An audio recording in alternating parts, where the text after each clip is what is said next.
টাক পড়া বা চুল পড়ে যাওয়া একটা কমন একটা সমস্যা, এবং এর সমাধান নিয়ে কিন্তু আমরা বিভিন্ন জায়গায় বিভিন্ন ধরনের বিজ্ঞাপন দেখে থাকি, যেমন পোস্টার, রাস্তাঘাটে পোস্টার দেখছি, সোশ্যাল মিডিয়াতে আমরা দেখছি যে চুল গজানো সম্ভব 1 মাসে 2 মাসে।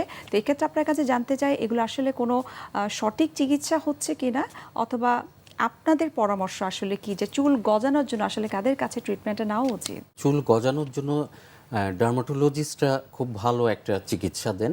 পাশাপাশি আমরা যারা বাইরের একটা ফেলোশিপ বা ট্রেনিং আছে তাদেরকে বলে ট্রাইকোলজিস্ট, অর্থাৎ ডার্মাটোলজিস্ট বেসিক্যালি আমি, তারপর হচ্ছে ট্রাইকোলজিস্ট। এটা একটা সুপার স্পেশালাইজেশন। আপনি জানেন আজকাল আমাদের দেশেই আমরা সাধ্যের মধ্যে যতগুলা সেমিনার বা পড়ানো বা কনফারেন্স করছি তাতে ট্রাইকোলজিস্ট কিন্তু হিউজ পরিমাণ বেরিয়ে আসছেন, চুল সম্পর্কে একটা ভালো জ্ঞান। আমরা যখন প্রথম ডার্মাটোলজিতে আসি তখন চুলের যে আলাদা চিকিৎসা আছে এটা সম্পর্কেই মানুষের সম্যক জ্ঞান ছিল না, ইভেন চিকিৎসকদেরই।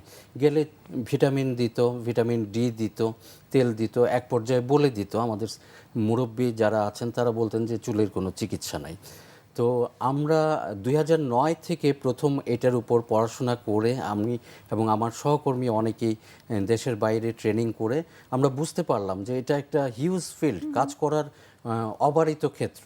তখন থেকে ট্রাইকোলজি টার্মটা আসলো, অর্থাৎ চুল বিশেষজ্ঞ ট্রাইকোলজিস্ট যারা, তাদের শরণাপন্ন হতে পারলে ভালো। যার পক্ষে যোগাযোগ করা সম্ভব না, শুধুমাত্র একজন ডার্মাটোলজিস্টই চুলের অনেক ভালো চিকিৎসা দিতে পারবেন। স্যার, যাদের চুল পড়ছে, টাক হয়ে যাচ্ছে, তারা কিন্তু চিন্তা করে যে এটার আসলে পার্মানেন্ট কোনো সলিউশন আছে কিনা। আপনার কাছে আমার প্রশ্ন হচ্ছে যে চুল গজানো আসলেই সম্ভব কিনা এবং সেটাকে দীর্ঘদিন যাবৎ টিকিয়ে রাখা সম্ভব কিনা। এই ক্ষেত্রে দুইটা ভাগে আমি বলবো। অনেকে বলে যে আমার ডক্টর টাক নাই কিন্তু চুল চিকন হচ্ছে, পাতলা হচ্ছে, ভয় পাচ্ছি, তাদের জন্য এক ধরনের চিকিৎসা। আরেকটা হলো টাক পড়ে গেছে, দুই ধরনের।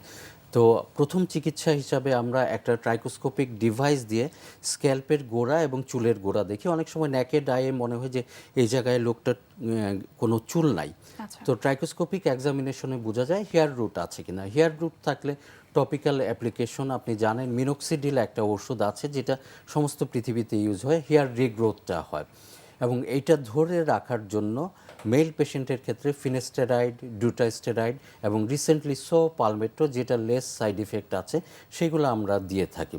এটা যদি কাজ ঠিকমতো না করে তখন আমরা বলি যে আপনি প্ল্যাটিলেট রিচ প্লাজমা থেরাপি নেন, অথবা স্টেম সেল থেরাপি নেন, যেটা এই ব্লাড ভেসেলের ব্লাড সার্কুলেশনটা বাড়িয়ে দেয়, পাশাপাশি চুলের অ্যানাজেন স্টেজটাকে প্রলম্বিত করে, যার কারণে চুলটা অনেক দিন টিকে থাকে। এছাড়াও বিভিন্ন ধরনের সেরাম আমরা ইউজ করে থাকি। তবে এতবার যে আমরা বলছিলাম শুরু থেকে যে প্ল্যাটিলেট রিচ প্লাজমা, যেটা চুল ধরে রাখার ক্ষেত্রে কাজ করে, নিঃসন্দেহে সেটা করে। এখন সবচেয়ে জনপ্রিয়তার দিকে আমার মনে হয় চলে আসছে প্ল্যাটিলেট রিচ ফিব্রিন, পিআরএফ কথাটা আমরা বলছি। আমরা যখন বাইরে যাই তখন দেখি তারা পিআরপির চেয়ে পিআরএফটা উৎসাহিত করছে, যেটা করলে একটু ট্রিটমেন্ট প্রসিডিউর একই, কিন্তু এটা প্রিপারেশনটা একটু ডিফারেন্ট। এইখানে অল্প জায়গায় আমরা ফিব্রিনোজেনে এবং বেশি প্ল্যাটিলেট কালেক্ট করি, যার কারণে গ্রোথ ফ্যাক্টরটা বেশি পাই।